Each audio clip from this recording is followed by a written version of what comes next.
ममता का चेहरा बहुत डरावना हो गया था। चाची वहाँ से उल्टे कदम दौड़ पड़ी। ममता शीघ्रता के साथ झूले से उठी।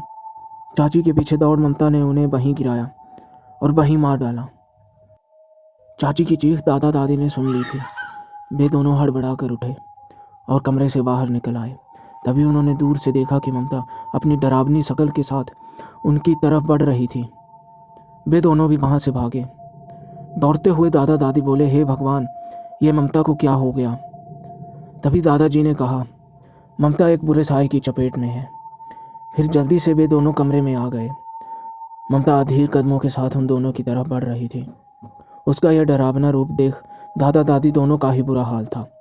उन दोनों की हालत उस खस्ता पापड़ की तरह हो गई थी जो हल्के झपटे से ही टूट जाता है। वे दोनों बुरी तरह थर थर कांप रहे थे।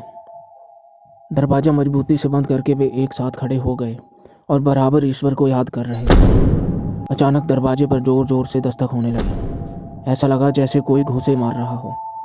वे दोनों समझ गए कि दरवाजे पर ममता ही दस्तक दे रही है। उन्होंने दरवाज़ा नहीं खोला। के मुकाबले में वे और अधिक भयभीत हो गए थे। कुछ क्षणों पश्चात दस्तक शांत हुई और एक डरावनी आवाज़ आई। उन दोनों के कानों में गूंजी, मार डालूंगी, मैं सबको मार डालूंगी। डरावनी आवाज़ को सुन दादा दादी का दम हलक में आ गया। हे ईश्वर, हमें इस मुसीबत से बचा।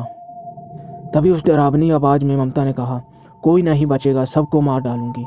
इसी के साथ ममता ने दरवाजे में घूंसा मारा और हाथ दरवाजे के आर पार कर दिया। उसका हाथ भी इतना डरावना था कि उसे देख दादा दादी दोनों के कंठ से चीख उबल पड़ी। ममता ने हाथ अंदर डालकर दरवाजे का लॉक खोलना चाहा। वह बराबर कोशिश करने लगी।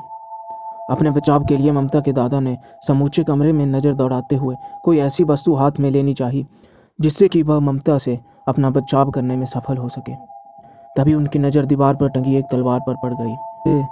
उनके पुरखों से चली आ रही यह तलवार उनकी नस्ल दर नस्ल अपने साथ लेकर चल रही थी। विरासत में मिली इस तलवार को उन्होंने जैसे ही संभाला, वैसे ही ममता दरवाज़ा खोलकर अंदर चली आई। उसी समय उसके दादा ने उसकी गर्दन तलवार से काट डाली। गर्दन कट जाने के बाद उसका सिर धड़ से अलग होकर नीचे गिर पड़ा। फिर क्षण भर बाद धड़ भी गिर पड़ा। दादी ने ममता की मृत्यु पर आंसू बहाए। दादी को लेकर दादा उस कमरे से बाहर निकल ही रहे थे कि ममता फिर जिंदा हो गई। उसका सिर धड़ से जुड़ गया और इसी के साथ उठकर उसने अपने दादा दादी पर जानलेवा हमला कर दिया। दादा दादी दोनों का खून पीकर उन्हें खत्म कर कहा, मैंने सबको मार डाला।